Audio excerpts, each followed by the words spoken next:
ከ2000 ዓመታት በፊት ከኢራን አምባ ተራሮች አንድ ግዛት ተነሳ። ግዛቱ በሶስት ትላልቅ አህጉራት ላይ በስፋት ተዘረጋ።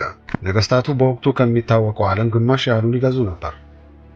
ሰራዊቶቻቸው በረሃዎችና ተራሮች ሳይቀሩ ተቆጣጠሩ።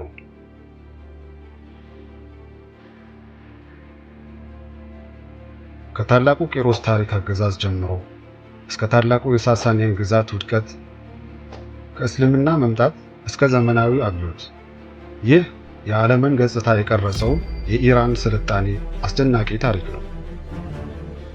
የዚህን እጅግ አስገራሚ የሀገር ታሪክ ከመነሻው ተነስተን በዘመናት ውስጥ ካሳለፉት ልብ አንጠልጣይ ለውጦች አልፈን ዛሬ ላይ ወዳሉበት ቁመናና አቋም አብረን እየተጓዝን እንመለከታለን።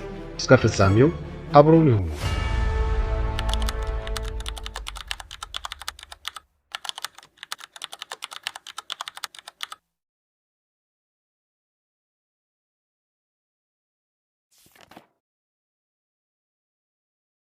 ከ3000 ዓመታት በፊት የኢንዶ አውሮፓውያን ነገዶች ዛሬ የኢራን አምባ በመባል ወደሚታወቀው ሰፊ ክልል ተሰደዱ።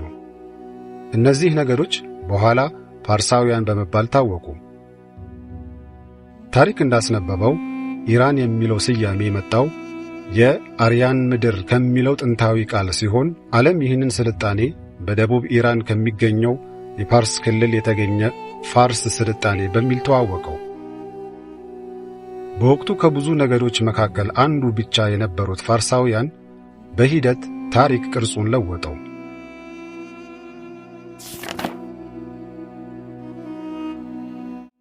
በስድስተኛው ክፍለ ዘመን ታላቁ ቂሮስ የተባለ አንድ አስደናቂ መሪ ብቅ አለ። ቂሮስ የፋርስን ነገዶች አንድ አድርጎ ክልሉን በሚገዛው ኃያል የሜዶን መንግሥት ላይ አምጾ ድል አደረገ። የእሱ ድል በሰው ልጅ ታሪክ ውስጥ ካሉት ታላላቅ ኢምፓየሮች አንዱ የሆነውን ጅምር ያሳየ ምልክት ሆኖ ተመዘገበ።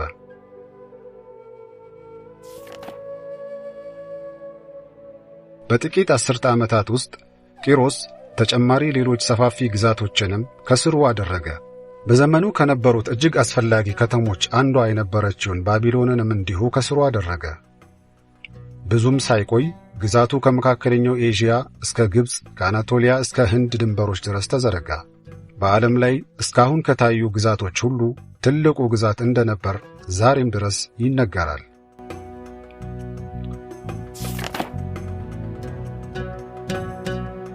የፋርስ ነገሥታት ግዙፍ የሆነውን ግዛታቸውን ለመቆጣጠር ኃይለኛ የአስተዳደር ሥርዓት ዘረጉ።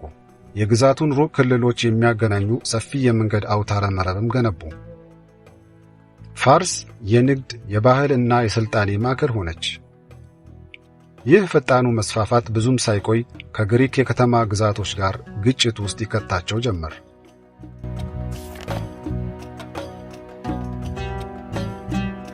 በፋርስና በግሪክ መካከል የተፈጠረው ግጭት በጥንታዊ ታሪክ ውስጥ ካሉት እጅግ ታዋቂ ግጭቶች አንዱ ሆነ። እነዚህ ጦርነቶች የግሪክ ፋርስ ጦርነቶች በመባል ይታወቃሉ። የፋርስ ጦርነቶች ግሪክን በከፊል ወረሩ። የግሪክ ከተሞችን ሙሉ ለሙሉ በቁጥጥር ስር ለማዋል ጥረት ቢያደርጉም ግሪኮች ግን በብርቱ ተቃወሙ። ማራቶን፣ ፔርሞፓይላ እና ሳላሚስን ጨምሮ ታሪካዊ ጦርነቶች ተከሰቱ።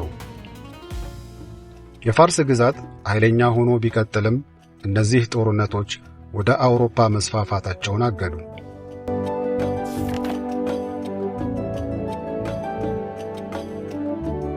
ከ200 ዓመታት በኋላ ታላቁ አሌክሳንደር የተባለ የጦር መሪ ወጣት ከመቄዶንያ በኩል ታሪክን ለዘላለም የቀየረ ድል የታጀበ ዘመቻ ጀመረ።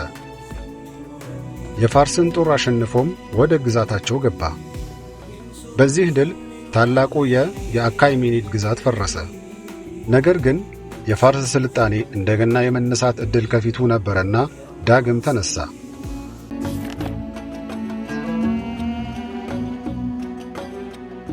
ከበርካታ ምዕተ ዓመታት በኋላ አዲስ የፋርስ ኃይል ብቅ አለ፣ የሳሳኒያን ግዛት። በሦስተኛው ክፍለ ዘመን የተመሠረተው ይህ ታላቁ የሳሳኒያን ግዛት ከ400 ዓመታት በላይ ፋርስን ገዛ። በጥንታዊው ዓለም ውስጥ ከነበሩ ታላላቅ ኃይሎችም አንዱ ሆነ።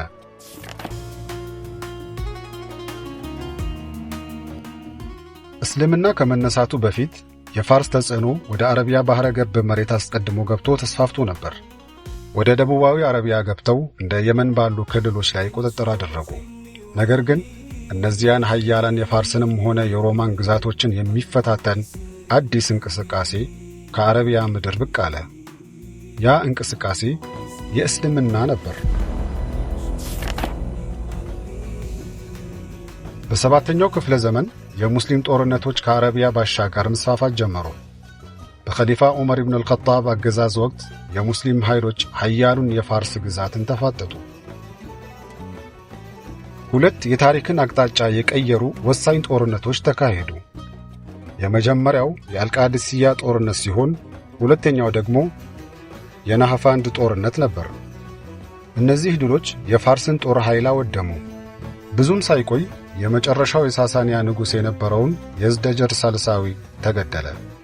ለዘመናት በበላይነት የቆየው የፋርስ ግዛት ወደቀ።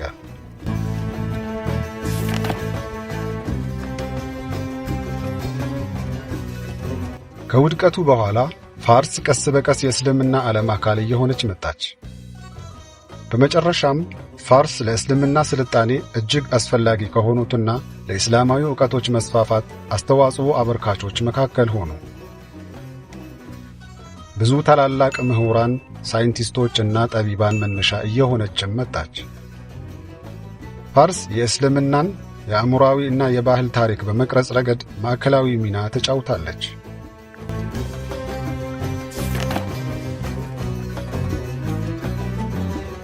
ለብዙ ምዕተ ዓመታት ኢራን በተለያዩ የሙስሊም ስርወ መንግስታት ትተዳደር ነበር። ነገር ግን በ16ኛው ክፍለ ዘመን አስደናቂ ለውጥ ተከሰተ። የሳፊድ ኢምፓየር በመባል የሚታወቀው ኃይለኛ ስርወ መንግስት ወደ ስልጣን መጣ። የሳፋቪድ ጎሳዎች 12 ሺኢዝም ወይም ኢስና ዐሸርያ በመባል የሚታወቀውን እምነት የኢራን ኦፊሴላዊ እምነት አደረጉት። ይህ ውሳኔ የአገሪቱን ሃይማኖታዊ ማንነት በቋሚነት ቀየረው። ከዚያን ጊዜ ጀምሮ ኢራን የሺዓ ዓለም የፖለቲካ እና የሃይማኖት ማዕከል ሆነች።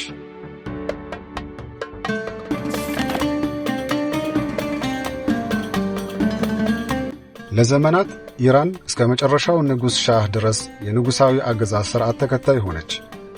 በ1979 የኢራን አብዮት በመባል የሚታወቀውና በመንፈሳዊው መሪ ሩሁላህ ኻሚናኢ ይመራ የነበረ ኃይለኛ ዓመፅ አገሪቱን አናወጠው። ንጉሣዊ ሥልጣኑም ፈረሰ። ከዚያ በኋላ ኢራን ወደ እስላማዊ ሪፐብሊክ ተለወጠች። ከአብዮቱ በኋላ ብዙም ሳይቆይ ኢራን ከኢራቅ ጋር ዳግም ወደ አስከፊ ግጭት ገባች። በ1980 ኢራቅ በሳዳም ሁሴን መሪነት ኢራንን ወረረች። ግጭቱ ለ8 ዓመታት ዘለቀ። በሁለቱም ወገኖች ላይም ከፍተኛ ውድመት አስከተለ።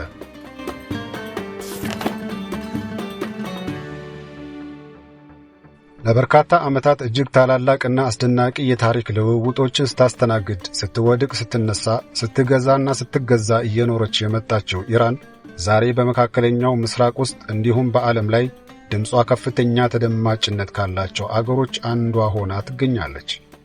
ታሪኳ በሺዎች የሚቆጠሩ ዓመታትን የዘለቀ ከጥንታዊ ግዛቶች ግማሹን ዓለም ከመግዛት እስከ ዘመናዊ እስላማዊ ሪፐብሊክ ድረስ የክልል ፖለቲካን መቅረጿን እንደቀጠለች ትገኛለች። የኢራን ታሪክ የአንድ ሀገር ታሪክ ብቻ አይደለም። የኢራን ታሪክ በዘመናት ውስጥ የግዛት፣ የእምነት፣ የድል፣ የአብዮትና የመትረፍ ታሪክን ያስተናገደ፣ ዛሬም አቅሟ፣ ጉልበቷ፣ የቴክኖሎጂ ብቃቷና ፈጠራዎቿ ለዓለም መገለጡን የቀጠለ ባለ ትልቅ ታሪክ ሀገር ሆና እየቀጠለች ያለች ኃያል ሀገር ናት ኢራን።